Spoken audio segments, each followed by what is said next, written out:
Good morning, America. My name is Ben, and today on Middle School Money, my partner Zack and I will be talking about state market economy. Hello, Zack talking.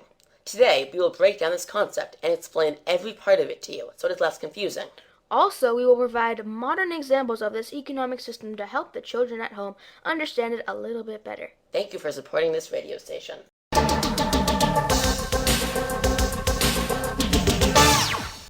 The first major idea of state market economy is the ownership of resources. When resources are publicly owned, it means the population has a say where certain resources are used. Populations are represented by governments, so public ownership of resources means government ownership of resources. The governments are notoriously wasteful, slow, and inefficient because they are bureaucracies. However, there are positive sides to government-owned resources. The government is more efficient and may be more fair in distributing the resources evenly to those who need them.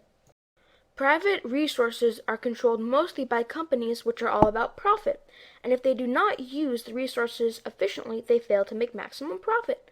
Then, other companies which use resources more effectively compete with them and eventually take over their market. So basically, resources handled by the government are usually allocated inefficiently with lots of waste, but distributed more evenly, while private companies either flourish or cease, so they must be efficient with resources. I completely agree. When the government controls all resources, problems are bound to happen. But when private firms control their own supply of resources, they can provide themselves with what they need. Also, in a state market economy, the government controls what is made, how much of it is made, and how it is distributed. For example, the government decides to manufacture a certain number of shoes, which ends up being too few, and there are shortages. So, if you need shoes and the last distribution was already made, you're out of luck. It's just that simple. Boy, am I glad I live in the United States, which is a great example of a mostly free market economy. We never run out of things for which there is a sufficient demand. So, one example of a state market economy is China.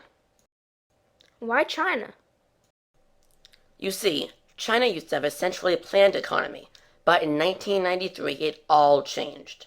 From 1978 to 1993, China has been transitioning from a centrally planned economy to a state market economy, very gradually, and mostly through experiments. Deng Xiaoping's widely quoted phrase, "crossing the river by groping for stones," is an excellent description of this process. Boy, I hope it was a shallow river. It was. But if you think about it, 1978 to 1993, that's 15 years. That's a long time to wait. Yes, it was a long time to wait, but it was all worth it. From 1978 to 1993, the basic idea of central planning stayed intact, but the reform was carried out increasingly to make incentives better and to expand the size of the market for resource allocation. An amazing success in improved people's living standards, generated high profit growth, and eliminated shortage of resources, the common problem of all centrally planned economies. No more shoe shortage. When compared to other countries, though, you would be surprised at how remarkable it really was. Cool. What other countries? One example is Hungary. Hungry? Like hungry for turkey? No, Hungary the country, you turkey.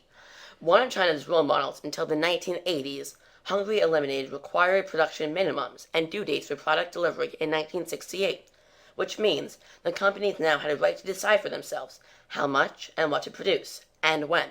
For example, the shoe company could now produce enough shoes for everyone. Sounds good, right? Sounds great. No, it actually wasn't good, and the economy stopped growing in 1986. Similar things happened in Poland and the Soviet Union. These failures required a more extreme approach to reform, which became possible only after all communist parties would disband around 1990.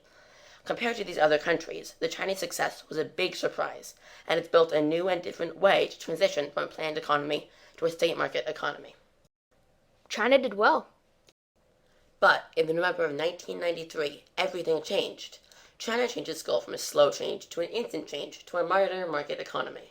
These modern markets follow international standards of producing, selling, and buying products.